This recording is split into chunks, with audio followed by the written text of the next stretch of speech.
after this session, I could not stop thinking about the importance of fluidity in both the gym and in all areas of life. I've always believed that it's important to, well, I say always, in the last couple of years, if I'm being completely honest, I've come to the belief that it's extremely important to have fluidity of mind, body and soul, and live life in a way where you have your beliefs and you have your ideas, but you're not your ideas and you're not your beliefs.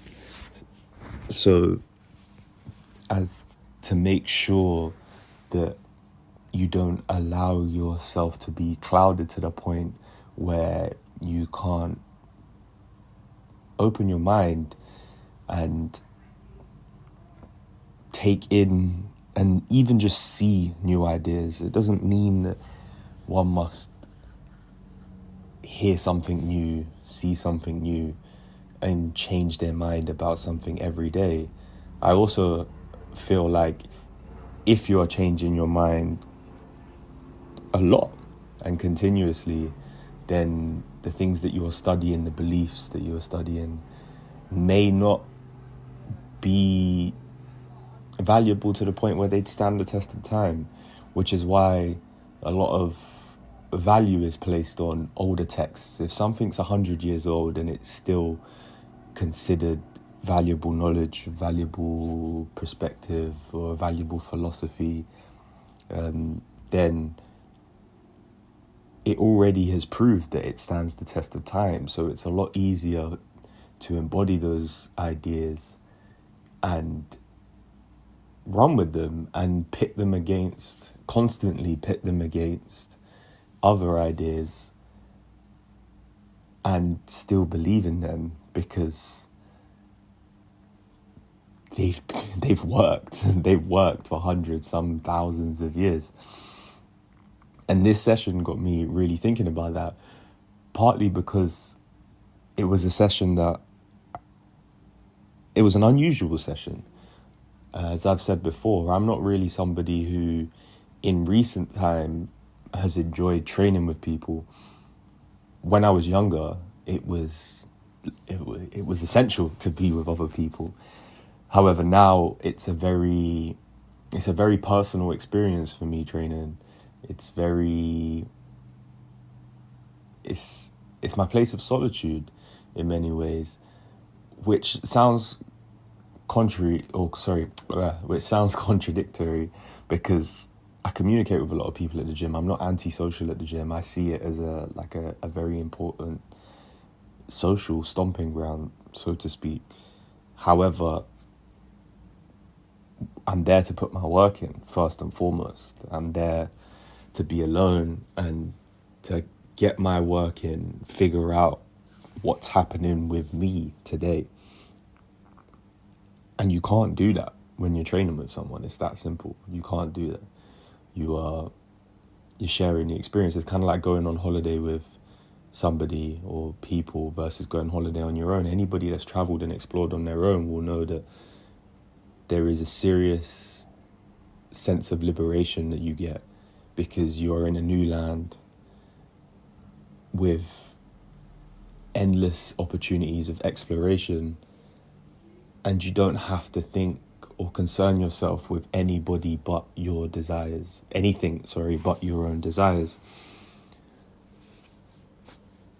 And go into the gym every single day, there's a huge importance on that experience for me.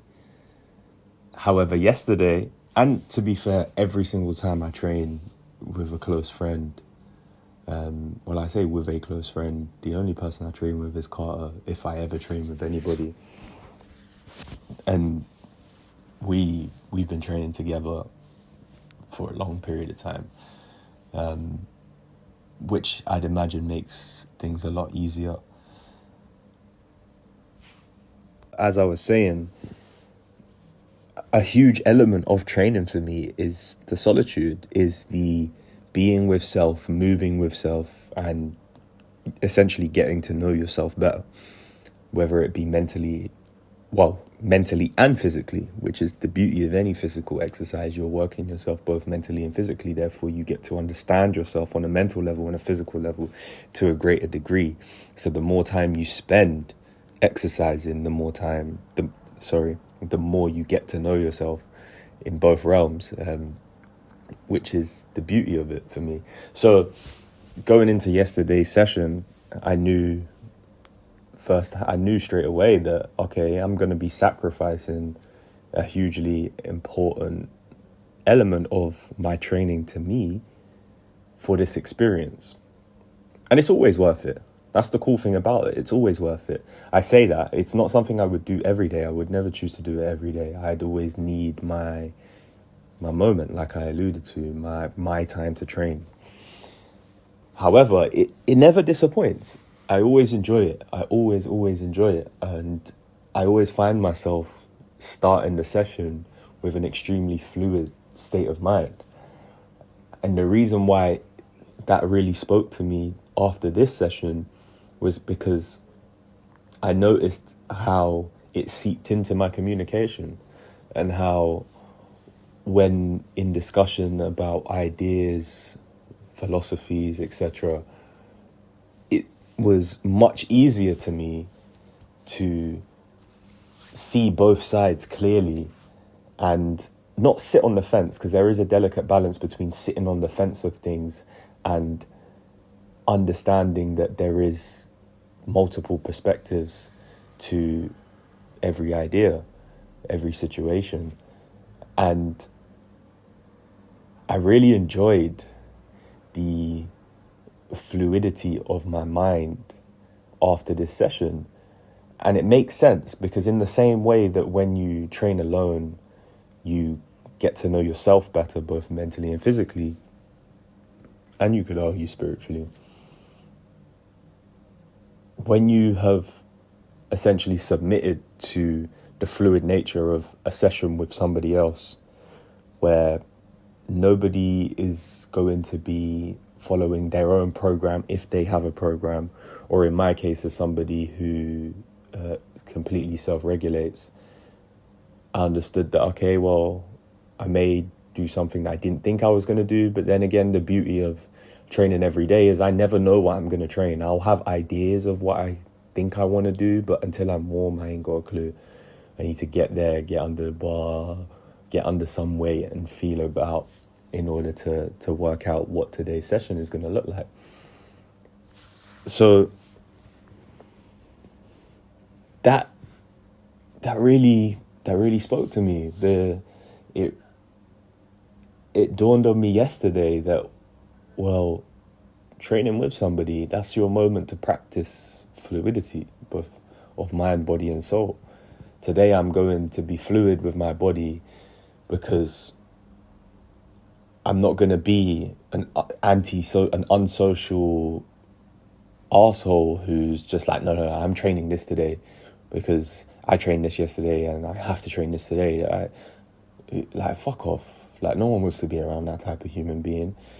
And in the same way, mentally, one must be fluid, because you may have had preconceived ideas of what you wanted to do today. I kind of felt like squatting today because I deadlifted yesterday. And again, you don't want to be that arsehole who is tied and hanging on to this idea that they created for their session today. So you have to let go of that and get a feel for what the other person's on, what they're kind of feeling for. And then I won't even bother waffling about the spiritual side of things.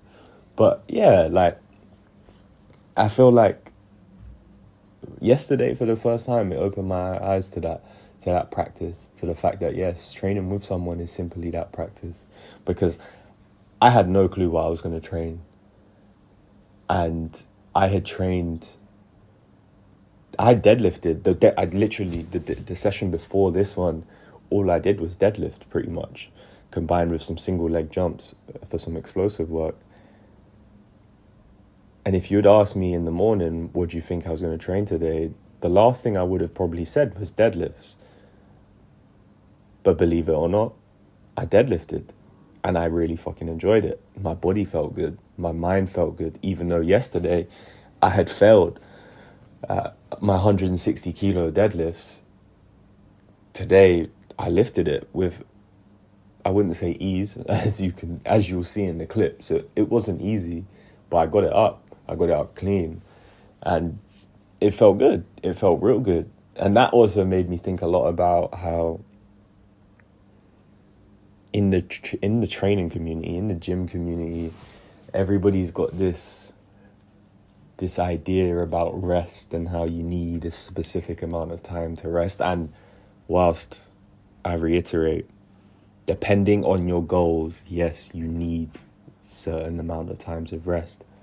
However, as somebody who prioritizes strength and subscribes to a lot of the philosophies by old school strongmen, you do train your body to recover based on how often you train. If you give your body a stimulus that it can handle and train 2 days a week, your body will learn to recover based on that training schedule of 2 days a week. In the same way that if you say to your body, I'm going to ask you to handle close to the most you can on a daily basis, your body will adapt and your body will learn to recover on a daily basis. It's really as simple as that. We are the most adaptable animals on this planet and have proved that over the last 1,000 years, God knows how long. So we have that capability. Again, like I said, if your goal is to build a perfectly balanced and sculpted physique, then of course you want to be more intricate with the way in which you break up your training. But if you're training, as I am, for health purposes first, and if in health a huge value of yours is strength, then yes, you can train every day and you can work close to your maximum intensity, which in the strength world is not volume, it's simply weight lifted every day. And today I woke up, do I feel a bit sore? No. I deadlifted 2 days in a row. One day I failed my max at 160. The day after I pulled my max at 160 and failed an attempt at 170, and I failed an attempt at 162 and a half as well. So in that specific movement, I, from a strength perspective, worked to maximum intensity. And today I don't feel wrecked. I feel completely fine. I can feel that my back's been working the last couple of days. So I have an idea that which lays the foundation for what I think I'm going to be training today. But again, that's not something I'll know until I get there. And that's exactly how I like it. It's a liberating feeling, just being free, just being allowed to go to the gym and do whatever you want. I personally have never been one for, on this day I have to do this and that. And yeah, no, I've never been one for authority in any capacity or restrictions of any capacity. So I look forward to seeing what the next session brings. It's a bit of a long one, so again, if you made it this far, thank you very much, and I'll see you tomorrow.